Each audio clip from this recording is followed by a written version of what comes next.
Колеги, ми продовжуємо робочий день. До слова запрошую. We continue our working day. The floor is given to Mykola, Vorobiov, director of the Center for Eastern European Perspectives in Washington. The topic of our press conference: prospects for Ukrainian-American relations, how to build cooperation with the next President of the United States, a point of view from Washington. You have the floor, sir.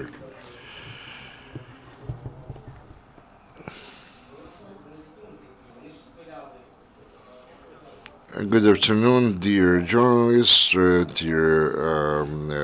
dear audience.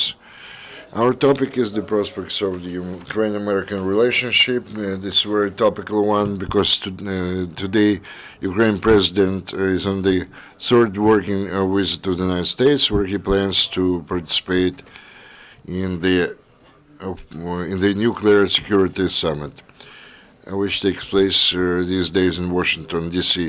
Over the last 2 years, our center in different ways lobbies the interests of Ukraine at different levels in the United States. First of all, we mean the Washington, D.C., the organizations which are located in the capital city of the United States. You're talking about the Congress, the research centers, different non-for-profit organizations, and universities. All in all, we had more than 35 different events and functions related to Ukraine since February 2014, from the actual days when the Ukrainian-Russian war began. I had more than 400 meetings at the top level with the congressmen, researchers, representatives of different non-for-profit organizations, students, etc. and the like. I would like to note at this point of time that despite the increase of financial support given by the United States to Ukraine, 658 million hryvnia for this year, which is 158 million more than the last year. This is not a big sum of money. In the opinion of our organization, Ukraine gets from the United States not more than 5% of what could be provided to Ukraine. There are several factors. The first problem lies in the following sphere. The trust of Ukrainian politicians in the top echelon of powers, on the part of the United States, is being decreased substantially. While Petro Poroshenko spoke in the Congress back in 2014. This year, there is no summit meetings planned in Washington. In Washington, they do not have any information, generally speaking, that the Ukrainian president is on the visit to the United States. Actually, he spoke yesterday in the Congress, but that was a kind of the Congress meeting room, and as a rule, it was attended by the representatives of the diaspora or these research centers, the people who anyway know what is what, and to some extent they know more about the situation in Ukraine than even more than Ukrainian politicians or experts. As for the assistance given by the United States, it's a very, very important assistance rate, but it could be much bigger. The experts we communicate in the research center, Atlantic Council, Brooklyn Institute, Heritage Foundation, they insist upon the following: that if we are talking about military support to Ukraine to rebuff the military aggression, they need at least $1 billion US dollars each year for the next several years. And this is a realistic sum of money. As for the funds allocated, 658 of them non-lethal weapons. Comparatively, those funds, you're talking about the lethal and non-lethal weapons, is given to, this sum of money is given to the government of Iraq for the week period of time, and taking into consideration the scope of aggression Ukraine faces. We believe that this kind of financial aid could be much bigger. We are grateful for the money allocated to us, but again, taking into consideration different reasons.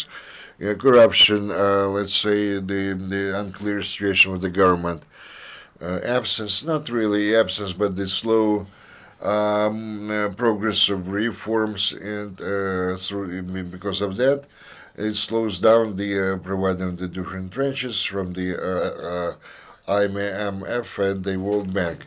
This is the major reason. The second reason is shaded with political aspects.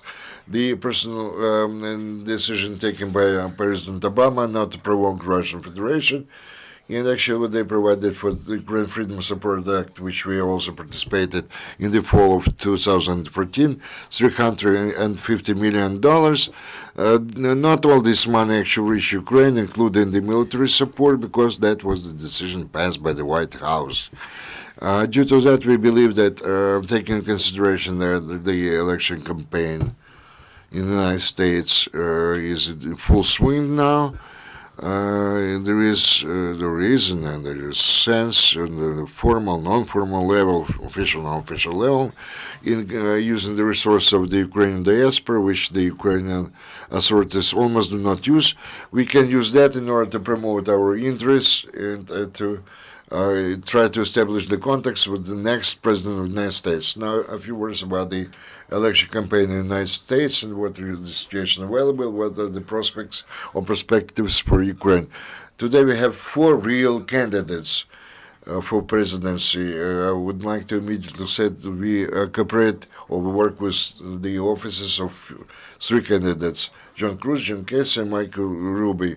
Mike Ruby actually is out of the election campaign, but he has quite a big number of the voters, and he can be offered the office of Vice President of the United States.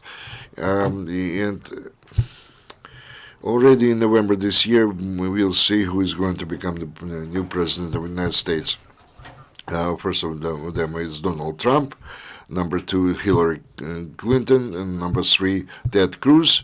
In number 4, this is either some kind of unknown yet candidate X, who is going to join this kind of presidential campaign as independent candidate, which was the case with Mr. Bloomberg, who actually then called back his candidacy. But also we could have the scenario when this kind of competition will be joined in case Hillary Clinton is going to have some problem and she's living through very hard times because of the court litigation. She could be the right to further run for presidency. So she could be replaced by somebody, the acting president, Vice President Joe Biden. So this is a possible scenario as well. But anyway, even today, these research centers in Washington, D.C., they try to form the agenda for the next president, including international relations issues.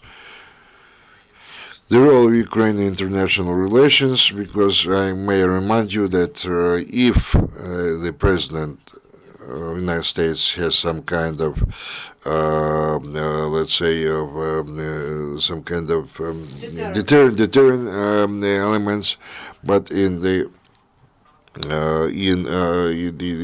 home issues as a monopoly. We have the example of Obama. Even if the Congress supports completely giving the military support to Ukraine, of lethal nature, and we are talking about international relations, of course, the president either vetoes this decision or slows it down for this or another reason. That's why the pressure on the White House, if we are talking about the foreign policy, is hard to overestimate, and this pressure should be exerted by the representatives of Ukraine or representatives of the diaspora. In the ideal case, it should be the Ukrainian authorities. We are very much concerned over the latest statement of Donald Trump. He mentioned that we should not support NATO. We must not support our partners in Korea and Southern Korea or in Japan, because those countries can do that on their own. And then some kind of the reverence toward Vladimir Putin, and some kind of other articles carried by some of the mass media who support Donald Trump. They said that this is the selection of the choice of the American people. This is the best president or would be president. I would like to say that most of the promises of this candidate to build the wall, the border with Mexico, the expense of the Mexicans, or to take all the oil pipeline from them and using the money derived from that to use it for them to increase the military strengths, or to forbid or to ban the entry to the United States to all the Muslims. Those are promises of the populist nature. So, if I were in the shoes of the foreign agencies, I would like to draw the attention that we should not discard the possibility of Donald Trump coming to the president to the White House of the United States, and we have to think about how we're going to cooperate with him. We are going to provide you with information regarding the remaining candidates. It's very important for the Ukrainian lobby to attend different functions, including conventions where the delegates have to elect the only candidate. This is going to take place in Cleveland, Ohio. And again, if you're talking about the governor, where John Case also has some little chances to become the next president of the United States. Other options are attending their debates and different public functions where a candidate appears accompanied by his team, where they raise different topics or issues. Today, you were talking about different candidates for presidency. Only the above-mentioned John Kasich talks about Ukraine, and he has many reasons to do that. One of those being that in the state of Ohio, where he was elected, there is a big Ukraine diaspora. Always he, let's say, mentioned the threats posed by Russia to Ukraine, and he did that several times. I attended such events, and he said, if I become president, Ukraine will be given the lethal weapons to have a chance to protect itself. Michael Reagan, he is no longer a candidate for presidency, but he still has 160 delegates, 69 delegates support, which he can give to somebody else. Michael Rubin, he has also rather rich donors who actually have a very loud say in this. As for Hillary Clinton, this is not the worst scenario for Ukraine. On the contrary, that would mean the further support given to Ukraine. In fact, she's going to continue the policy of Obama, maybe even increasing the pressure on Russia, exerting on Russia. The composition of the White House after the elections is going to be replaced by 70% at least by new employees or new team. And this week we know that maybe the counselor or the advisor in international relations could be the metaphor to well-known lobbyists who support the Akhmetov Medvedev axis. I would like to say to pay attention to those people who are going to become the next advisors to the next president of the United States. As for general speaking, the situation with other candidates, not only 70% of reshuffling in the White House, but about 20 to 30,000 offices will be vacated in the Washington, D.C. You're talking about State Department, the Pentagon, and other institutions which are very instrumental in providing support to Ukraine. I would like to emphasize that today's message, this week's visit of Poroshenko to Washington, the fact that Obama is not going to have a meeting with him, and this information about the Ukrainian president visit to the United States is not even shown inside the White House. This is a bad signal to us. That means that our top authorities have to, as soon as possible, to produce the information, and they say the United States and the West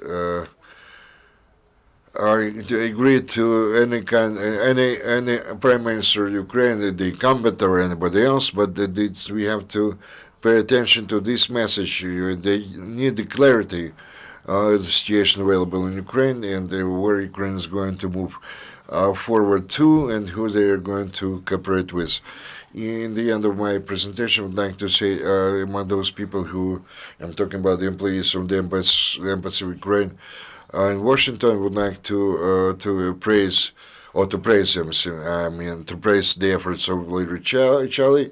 He doesn't have too much experience in diplomacy. He comes from the public sector, and but he is really very respected professional. We had several meetings, and to try to support the position of Ukraine in the embassy of Ukraine in Washington.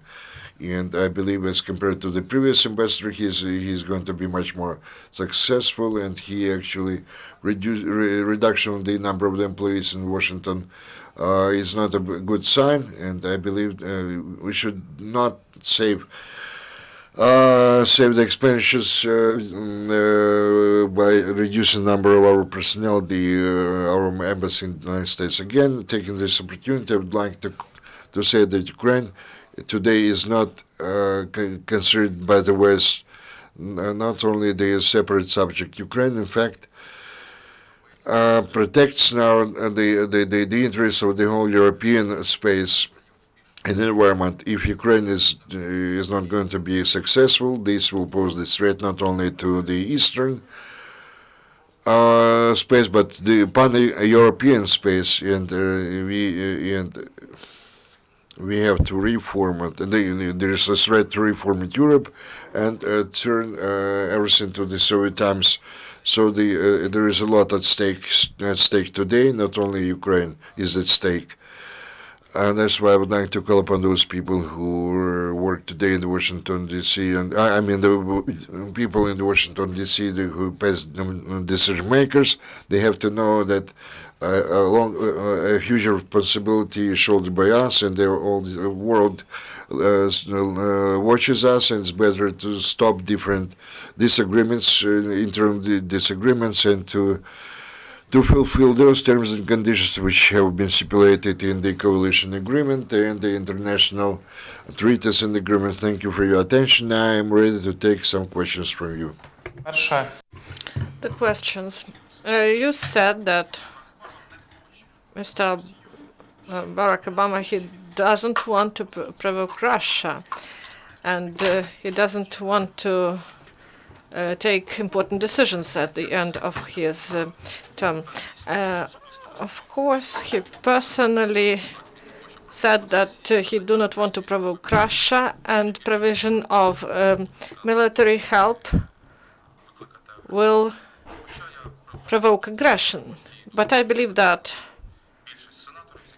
most of the senators, they say that weakness provoke aggression, not the strength. And if Ukraine is weak and without arms, it will provoke further provocation and aggression from outside. And there are some materials, an interview with the Atlantic, that is a very famous source of media source, and experts say that he gave green light to Putin, saying that Ukraine always was in the sphere of interests of Russia, and this conflict will be for tens of years. And what should we do? So shall we leave Ukraine in the sphere of Russian interests? And I didn't hear the comments on this. Maybe they were informal, but the Ministry of Foreign Affairs, they should react on this. Of course, the President of the United States is a very powerful figure, but we should influence. There are some ways how to influence the White House through Congress and through think tanks. There are many things that Ukrainian side didn't do in this sphere, and this is a contrast with other countries that really support their own interests. We are speaking about Israel, Georgia, and other countries. They create think tanks and create committees in the Congress. They build their national coalition in the United States, and Ukraine doesn't do this. And we try to do everything possible that is in our force. So one more question. Tell us, please, whether Ukraine have regular and quality analysis of the events and information about elections in the USA, and is there a source of information? What is this source? It's a very good question. First of all, I would like to note your work, the work of Ukraine Crisis Media Center and Vox Ukraine. So we have several sources that work for foreign audience. They translate these texts and interpret them. And those scientists, those people, they do not read Wall Street Journal because they do not cover the situation properly, because these events are too far away. And these journals, they didn't come here, and they use these sources. And as to the election campaign, there is no such a product. There is separate analysis of the situation. I read some blogs and in order to make some conclusions and to be competent, you should be there. And I'm asked by some experts or people's deputies, they ask about the opinion of Americans about the Ukraine. There's no such an answer, because America is different, and the Republicans, they have 5 different areas. There is business lobby, there are libertarians, there are neo-conservatives, liberal conservatives, so many different directions. And American policy is very specific, because in schools we are not taught how classic democracy works. So as to political elections, a very interesting fact that now the campaign is underway, and there are 9 months till the elections, and the rate of this campaign is really great, and they choose delegates in each state, and at this stage there is a struggle against main candidate for the delegates of this primaries that will be held in Cleveland. And I remind that in Republicans to gather against, they need 1,037 votes, and Donald Trump has 740 votes, and they will choose the candidate in primaries. And if Trump doesn't have majority, there will be several rounds of votes, and there the candidates will vote, and there the deputies will vote for their candidates, and the combination may be really different. And Cleveland higher, they will also there will be some the situation can change dramatically. So please read information on our site, Nikolai Vorobiov site on Facebook, and we share information there. And we'll find partners here in order to open a studio in Washington, in order to provide first-hand information. And information about U.S. elections, and the next president will decide the fate of Ukraine. We can, of course, speak about it. We are an independent country, and we should do everything possible, but we need external help. And the last question from me: what are your plans? Are you going to return to the USA? We also applied for several grants. We conduct negotiations. It is very important to be independent in this, because there are many of those who want to use our project.